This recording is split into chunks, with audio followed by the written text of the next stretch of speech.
নমস্কার, প্রান্তিক গাইডে সবাইকে শুভেচ্ছা অভিনন্দন। আজ আমি নিয়ে এসেছি কলকাতা বিশ্ববিদ্যালয়ের সেকেন্ড সেমিস্টার এডুকেশন জেনারেল বা এমডিসি CC2 পেপারের সাজেশান। যারা 2026 সালে কলকাতা বিশ্ববিদ্যালয় থেকে ফাইনাল এক্সাম দেবে সেকেন্ড সেমিস্টার, তাদের জন্য এই সাজেশান। এটা কিন্তু সাইকোলজি পেপার। এমডিসি বা জেনারেল তোমরা যারা CC2 এক্সাম দেবে এডুকেশন, তোমাদের দিতে হবে সাইকোলজি পেপার, অর্থাৎ মনস্তাত্ত্বিক পেপার, যথেষ্ট ডিফিকাল্ট, খুব মুখস্থ করতে হবে, কিন্তু মুখস্থ করে লিখতে হবে। যদিও এডুকেশন লেখার ব্যাপারে কিছু সিস্টেম রয়েছে, রুলস অ্যান্ড রেগুলেশন রয়েছে, সেগুলো যদি ফলো করো অন্ততপক্ষে কেউ ফেল করবে না।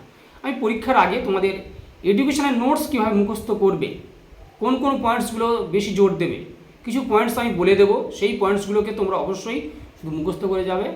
যদি কিছু না মনে থাকে শুধুমাত্র সে কটাই লিখে দেবে, দিয়ে ব্যাখ্যা করবে। এডুকেশনে কিন্তু কেউ ফেল করে না, অন্তত আমি যতটুকু জানি আমার স্টুডেন্টদের পরিপ্রেক্ষিতে বলছি। এডুকেশানে পাস করা সহজ, ভালো রেজাল্ট অবশ্যই করা যায়। এডুকেশানে যথেষ্ট ভালো স্কোর করা যায়, যথেষ্ট ভালো নাম্বার আসে। আমি যেগুলো দেবো শুধুমাত্র সেগুলোই করবে। প্রান্তিক গাইডের সাজেশান নাম্বার 1 এবং প্রান্তিক গাইডের লাস্ট মিনিট ফাইনাল সাজেশান তোমরা কেউ মিস করবে না। ভালো রেজাল্ট করতে গেলে, পাস করতে গেলে প্রান্তিক গাইড তোমাদের কাছে best choice and first choice. যেগুলো দেবো শুধুমাত্র সেগুলোই করে যাও। কোশ্চেনগুলো খাতায় লিখে নাও, নিয়ে পড়াশোনা করো এবং চ্যানেলের সঙ্গে থাকো, সাবস্ক্রাইব করে রাখো। অবশ্যই লাস্ট মিনিট ফাইনাল সাজেশন যথাযথ সময়ে পেয়ে যাবে। তোমাদের 10 নাম্বার আর 5 নাম্বার আর 2 নাম্বারের পরে তোমাদের যদি কিছু প্রয়োজন হয় অবশ্যই কমেন্টস করে জানিও যে কী প্রয়োজন, সেটা আমি দেওয়ার চেষ্টা করব। আর যদি মনে করো যে এই পেপার নোটস প্রয়োজন, স্ক্রিনে দেওয়া নাম্বারে যোগাযোগ করো। অবশ্যই আমি খুব স্বল্প পারিশ্রমিকে নোটস প্রোভাইড করি এবং বাংলা সাবজেক্টের যে ক্লাস হয় সেই ক্লাসগুলো যারা করে তারা জানে খুব স্বল্প পারিশ্রমিক আমি নিয়ে থাকি। তাহলে 10 আর 5টা দিয়ে দিচ্ছি, আর 2 নম্বরের একটা ভিডিও আমি অবশ্যই দেবো, চ্যানেলের সঙ্গে থাকো। 10-এর জন্য লিখে নাও, শিক্ষা মনোবিজ্ঞানের, এটা খুব দামি প্রশ্ন। শিক্ষা মনোবিজ্ঞানের ধারণা দাও, শিক্ষা মনোবিজ্ঞানের প্রকৃতি ও পরিধিগুলো আলোচনা করো। এবারে বৈশিষ্ট্য, মনোবিজ্ঞানের বৈশিষ্ট্য, মনোবিজ্ঞান ও শিক্ষার সম্পর্ক আলোচনা করো। মনোবিজ্ঞান ও শিক্ষার সম্পর্ক, তাহলে শিক্ষা মনোবিজ্ঞানের ধারণা দাও, এর প্রকৃতি, পরিধি, মনোবিজ্ঞানের বৈশিষ্ট্য, শিক্ষা মনোবিজ্ঞানের বৈশিষ্ট্য, মনোবিজ্ঞান ও শিক্ষার সম্পর্ক। পরের প্রশ্ন, স্মৃতির প্রকারভেদ। স্মৃতি বলতে কী বোঝো? স্মৃতির প্রকারভেদ, স্মৃতির বিভিন্ন উপাদানগুলো কি কি? উত্তম স্মৃতির লক্ষণ, এটা অবশ্যই পড়বে। উত্তম স্মৃতির লক্ষণ, স্মৃতির উন্নয়ন কিভাবে ঘটানো যায়, মানে স্মৃতির কিভাবে বৃদ্ধি করা যায়। তাহলে স্মৃতি বলতে কী বোঝো, স্মৃতির প্রকারভেদ, স্মৃতির বিভিন্ন উপাদানগুলো আলোচনা করো, উত্তম স্মৃতির লক্ষণ, স্মৃতির উন্নয়ন কিভাবে ঘটানো যায়। পরের প্রশ্ন, পেঁয়াজের তত্ত্বের শিক্ষাগত তাৎপর্য, অর্থাৎ পেঁয়াজের যে জ্ঞানমূলক তত্ত্ব, প্রজ্ঞামূলক তত্ত্ব, সেগুলো পেঁয়াজের যে তত্ত্ব সেগুলো আলোচনা করবে। তার বিকাশ তত্ত্ব, জ্ঞানমূলক বিকাশ আর প্রজ্ঞামূলক বিকাশ, এবং শিক্ষাগত তাৎপর্য আর সীমাবদ্ধতা। পরের প্রশ্ন, গিলফোর্ডের ধীশক্তি গঠন তত্ত্ব, অর্থাৎ SOI মডেল, এটা লিখতে হবে। তাহলে গিলফোর্ডের ধীশক্তির গঠন তত্ত্ব বা SOI মডেল সম্পর্কে আলোচনা করো এবং শিক্ষাক্ষেত্রে তার যে ত্রিমাত্রিক তত্ত্বটা রয়েছে সেগুলো সম্পর্কে আলোচনা করতে হবে। শিক্ষাক্ষেত্রে তার যে ত্রিমাত্রিক তত্ত্বটা রয়েছে সেটা। পরের প্রশ্ন হচ্ছে কোহলবার্গের নৈতিক বিকাশের তত্ত্ব এবং শিক্ষাগত তাৎপর্য এবং সীমাবদ্ধতা। 10 নম্বরে কিন্তু 3টে করতে হবে, আমি কিন্তু খুব কম প্রশ্ন সাজিয়েছি। দেখো, কোহলবার্গের নৈতিক বিকাশের তত্ত্ব আলোচনা করো এবং এর শিক্ষাগত তাৎপর্য এবং সীমাবদ্ধতাগুলো আলোচনা করো। পরের প্রশ্ন হচ্ছে ভাইগটস্কির সামাজিক বিকাশ তত্ত্ব। ভাইগটস্কির সামাজিক বিকাশ তত্ত্ব আলোচনা করো এবং শিক্ষামূলক তাৎপর্য এবং সীমাবদ্ধতা। ভাইগটস্কির সামাজিক বিকাশ তত্ত্ব এবং শিক্ষামূলক তাৎপর্য এবং সীমাবদ্ধতাগুলো আলোচনা করো।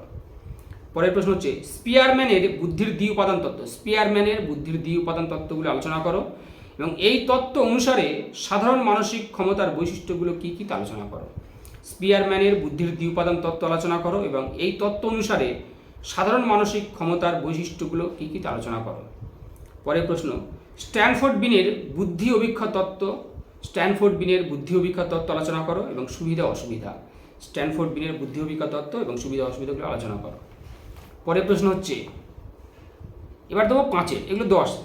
দেখো 10-এর জন্য আমি 9টা দিয়েছি, 9টা কোশ্চেন, 3টে লিখতে হবে। তাহলে বুঝতেই পারছো খুব কম, এবং এর থেকে আমি আরও ফাইনালাইজ করে দেবো, স্টার মেরে দেবো। চিন্তা নেই, চ্যানেলের সঙ্গে থাকো, সাবস্ক্রাইব করে রাখো। এবার 5-এর জন্য লিখে নাও শিখনের বৈশিষ্ট্যগুলো কী কী। শিখনের বৈশিষ্ট্যগুলো কী কী? শ্রেণীবিভাগ করো। বিস্তৃতি আশীর্বাদ না অভিশাপ, বিস্তৃতি আশীর্বাদ না অভিশাপ সে সম্পর্কে আলোচনা করো। এবং স্মৃতির স্তরগুলো কী কী, স্মৃতির স্তরগুলো কী কী, মেমোরি আর কি। পরের প্রশ্ন, ব্যক্তিত্বের ধারণা দাও।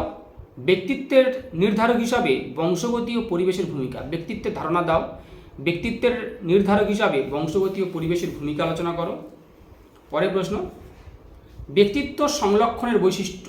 ব্যক্তিত্ব সংরক্ষণের বৈশিষ্ট্যগুলো আলোচনা করো। পরের প্রশ্ন, বুদ্ধি কি, বুদ্ধির বৈশিষ্ট্য এবং বুদ্ধি অভিক্ষার প্রয়োজনীয়তা। খুব দামি প্রশ্ন। বুদ্ধি কি, বুদ্ধির বৈশিষ্ট্যগুলো কী কী আলোচনা করো। বুদ্ধি অভিক্ষার প্রয়োজনীয়তা সম্পর্কে আলোচনা করো। পরের প্রশ্ন হচ্ছে বৃদ্ধি ও বিকাশের পার্থক্য। বৃদ্ধি ও বিকাশের মধ্যে পার্থক্যগুলো আলোচনা করো।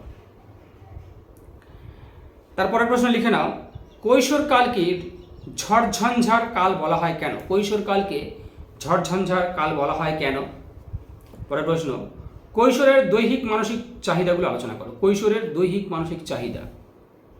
পরের প্রশ্ন, বুদ্ধাঙ্ক কি, বুদ্ধাঙ্কের ধারণা দাও।